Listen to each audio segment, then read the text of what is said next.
साहबजादे ने और जो पीटीआई की बाकियात यहाँ पे हैं, क्योंकि अब वो काफ लीग में जम हो गए, तो पीटीआई की जो बाकियात हैं उन्होंने ये मनसूबा बंदी की है कि एक धांधली ज़्यादा इलेक्शन स्पीकर का करवाया जाए।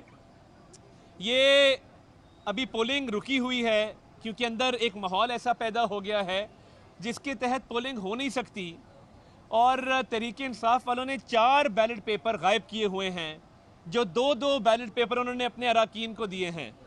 तो मैं ये समझता हूँ कि सुप्रीम कोर्ट की रूलिंग्स, हाई कोर्ट की रूलिंग्स और आईने पाकिस्तान के तहत खुफिया राय शुमारी के तहत होने वाले इलेक्शन में वोटर की शनाख्त के लिए लगाए गए सीरियल नंबर जो बैलेट पेपर पर और काउंटर फॉइल पर मौजूद हैं, ये गैर आइनी फेल है, धांधली का एक मंसूबा है। इलेक्शन बड़ा पुरअमन जा रहा था। हमारे एक रुकन ने ये बात उठाई कि वो जब वोट डालने गए तो जो पीटीआई के अराकीन और काफ लीग के अराकीन को बैलेट पेपर जारी किए जा रहे थे, उस बूथ से उन्होंने बैलेट पेपर जारी करवाया, तो देखा कि बैलेट पेपर के ऊपर भी नंबर दर्ज और काउंटर फॉइल पे भी नंबर दर्ज। तो ये इलेक्शन आईनी तौर पे कलअदम है, ये कानूनी और आईनी तौर पे इलेक्शन चल नहीं सकेगा, और ये जो भी कानूनी चाराजोई करनी हुई करेंगे, और आज रात अगर कोर्टों को खोलने की सदा करनी पड़ी तो अगर उनके लिए कोर्ट खुल सकती है तो हमारे साथ ज्यादती हुई हमारे लिए भी कोर्ट खुल सकती है। तो ये कोर्ट आपको ही सीरियल नंबर वाले जारी नहीं कर रहे थे नून लीग को, या सिर्फ नहीं, 2 फर्क था।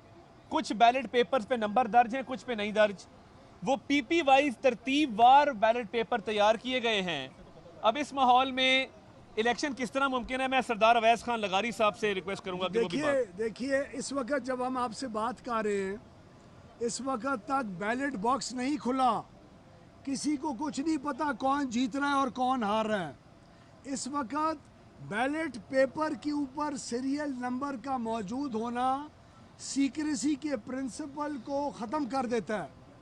वो लोग रिकॉर्ड कर रहे हैं अपने कैमरों के ऊपर कि सबसे पहले किसने बैलेट पेपर लेके बूथ में डाला, 50वें नंबर पे कौन आया, 65वें नंबर पे कौन आया, और 88वां बैलेट पेपर किसने लिया।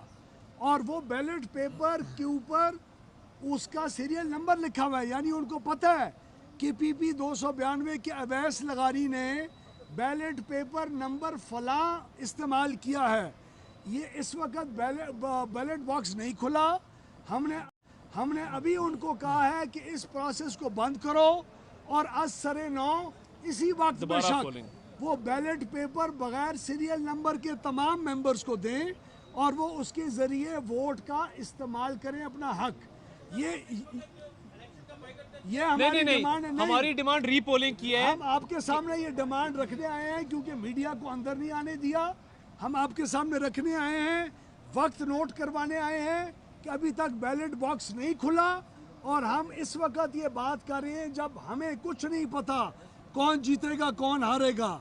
इसलिए हमारी नेक नियति और सीक्रेसी के प्रिंसिपल की वायलेशन वो पीटीआई और काफ लीग की आया है और उनका चेयरमैन इसको सपोर्ट कर। और जो 4 बैलेट पेपर गायब हैं, ये बात भी सामने आई है कि 4 बैलेट पेपर गायब हैं।